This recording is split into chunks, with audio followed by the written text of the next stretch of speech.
जय माता दी। आज फिर एक नई बात के साथ इस कार्यक्रम की एक नई शुरुआत कर रहे हैं। बात करेंगे, बहुत सारे लोगों के घर में दो प्रॉब्लम्स अक्सर देखने को मिलती हैं। एक तो अपने घर में पड़े पड़े हुए कपड़े या खास तौर पर सूखने डाले हुए कपड़े जिसमें किसी तरह से कोई कट नहीं था, कोई फुंगी नहीं थी, कोई टुक नहीं था। इस तरह के कपड़ों में अचानक ये सब चीजें नजर आने लगती हैं। किसी भी प्रकार से कोई कपड़े खरीदे, 2 बार 3 बार पहने, उसके बाद अचानक से उसको देख रहे हैं, कभी कोई कहीं से छिदा हुआ है, कोई कहीं से छिदा हुआ है। इस प्रकार की समस्याएं अमूमन देखने में मिलती हैं। और दूसरी बात, आंख फड़कती हैं, राइट लेफ्ट, किसी की जो आंख अलग अलग टाइम पर अलग अलग समस्याओं का इंडिकेशन देती है। उसको कैसे पहचाने और क्या उसके उपाय किए जाएं, ये बात आपको ध्यान में रखनी है। वैदिक ज्योतिष में जितना मैं जानता हूं, जितना मैंने अपनी जिंदगी में प्रैक्टिस एस्ट्रोलॉजिकल तौर पर की है, मैं समझता हूं कि कभी किसी को ये नहीं कहा कि आप चौराहे में कोई चीज रख के आए, कोई चौराहे में ये चीज छोड़ आए, कोई आप चौराहे में ये चीज फेंक आए।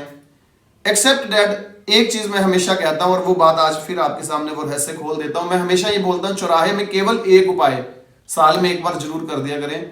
वो ये कि जो आप दिया सरसों के तेल का चौराहे में जगाते हैं, वो जरूर जगाएं। परिवार के सब सदस्यों की रिफ्लेक्शन उस तेल के अंदर देखकर, उस छाया देखे हुए तेल में वो आप दिया चौराहे पर अब दीपावली वाले शाम को जरूर जगाएं। उसके अलावा कभी हमने किसी को चौराहे वाला कोई उपाय नहीं बताया, ना ही वैदिक ज्योतिष में मैं समझता हूं कि इस प्रकार का कोई उपाय दिया गया होगा। लेकिन अक्सर बहुत सारे तरीके हैं एस्ट्रोलॉजिकल तौर पर अपने क्लाइंट्स को फायदा पहुंचाने का। कुछ तांत्रिक हैं, कुछ मांत्रिक हैं, कुछ यांत्रिक हैं, कुछ सिंपल वैदिक एस्ट्रोलॉजिकल फॉर्मूलेज हैं। किसी भी प्रकार से अगर कोई गलती से चीज के ऊपर पैर परिवार का कोई सदस्य रख देता है, किसी प्रकार से ये प्रॉब्लम अक्सर बहुत सारे लोगों को, नौकरीशुदा लोगों को बहुत ज्यादा आती है कि जैसे उनको भागने की जल्दी होती है कि जॉब पर टाइमली पहुंचना है, घर से खाना खाया, खाना खाते खाते आखिर वाला कोर अभी मुंह में ही है, चाहे गरम गरम भी अभी गला गरम ही है और घर से निकल पड़े।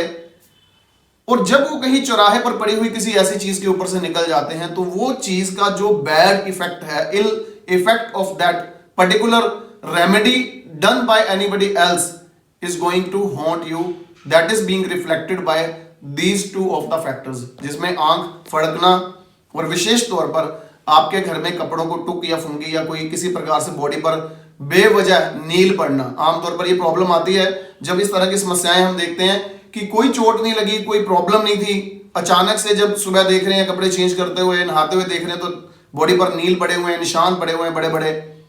ये बड़ी अचंभे वाली बातें लगती हैं, लेकिन होता है प्रैक्टिकली। सो इन चीजों का आप कंसर्न सीधे तौर पर उन चीजों के साथ कनेक्ट कर सकते हैं कि जो इंटेंशनली या अनइंटेंशनली आपके ऊपर चीज छोड़ी गई है या आपने उस चीज को टच कर लिया है। इस चीज का खास तौर पर आपने ध्यान रखना है कि ये उनके रिफ्लेक्टर होते हैं, ये उनके इंडिकेटर होते हैं। अब इस वीडियो का माध्यम से, क्योंकि मैं बार बार कहता हूं कि यूथ जो हमारा फ्यूचर है, जो हमारे देश का कर्णधार है, वो आमतौर पर सोशल साइट्स को बहुत लाइक करता है। इंस्टाग्राम है, यूट्यूब है, फेसबुक है, इस तरह के जाने कितने ही जो सोशल साइट्स पर वो फॉलो करते हैं अलग अलग एस्ट्रोलॉजर्स को। लोगों से आप कनेक्ट रहें, हर एक की बात सुने, लेकिन ब्लाइंड फॉलोअर किसी का भी ना बने। और अगर आपको कोई बात जचती है, अच्छी लगती है, वो अपने फ्रेंड्स के साथ, अपनी फैमिलीज के साथ डिस्कस करें। ये कोई जरूरी नहीं है कि सिर्फ मेरे ही के बारे में, अपने लिए मैं कह रहा हूं कि मेरी चीजें आप शेयर करें। वो आपकी लाइकिंग और डिसलाइकिंग पर डिपेंड करता है। लेकिन इन चीजों को अगर आप अपने घर में अनुभव कर रहे हैं, परिवार के लोग ये कहते हैं, अरे ये क्या, कल तूने नया टॉप पहना था, आज ये कहां से अटक गया तेरा, या सारा का सारा टॉप फट गया है, कट गया है, कहां से ये तूने स्वेटर जो है वो उसमें इतनी बड़ा छेद नजर आ रहा है, तुमने देखा ही नहीं, पता ही नहीं लगा होगा तुम्हें। वो बातें सुनने को मिलती हैं। तो उसका एक रेमेडियल मेजर जरूर अपने घर में आप करना शुरू कर दें। अपने घर के बाहर आप एक मिट्टी का बाउल रखें, जो घुमार से मिल जाता है आपको, कुम्हार से मिला हुआ वो मिट्टी का बाउल आप अपने घर के बाहर रखें। डॉग को आप जरूर उसमें दूध डालकर देना शुरू कर दें। और दूसरी बात, अपने घर में जब आप अपने घर में आप डस्टिंग करवाते हैं, उसके बाद पोछा लगवाते हैं, तो उसमें आप थोड़ा सा सेंधा नमक मिलाकर पोछा लगवाना शुरू कर दें। 9 दिन का ये छोटा सा प्रयोग आपके लिए काफी हद तक कारगर साबित होगा, मेरा ऐसा व्यक्तिगत तौर पर मानना है। ये छोटी छोटी बातों को आप इग्नोर ना करें, बल्कि इसे वहम या अंधविश्वास मानने की बजाय ये छोटे से उपाय को अगर आप कर देंगे तो काफी हद तक आपकी समस्याओं से निराकरण आपको मिल जाएगा। मेरी ऐसी आशा है। मेरे इस विशेष तौर पर प्रयोजन का केवल अर्थ यह है कि हम किसी भी प्रकार से इन समस्याओं से ग्रसित होकर किसी भी एस्ट्रोलॉजिकल तौर पर हम ऐसी परेशानी में ना फंस जाएं कि हम छोटी सी समस्या लेकर गए थे और वहां पर उस बात का बवाल बना दिया और उसके नाम पर बहुत सारे आप लोगों को नुकसान वाली आशंका हो गई, जिससे आपके मन में भी व्यथा हुई, पैसे भी गए, सही गाइडलाइंस भी ना मिली। केवल और केवल इस उद्देश्य से इस कार्यक्रम को किया जा रहा है। अगर आप लाइक करें तो जरूर आप अपने बाकी लोगों को, दोस्तों को बताएं, अन्यथा आपसे आपका समय खराब करने के लिए माफी चाहूंगा। जय माता दी।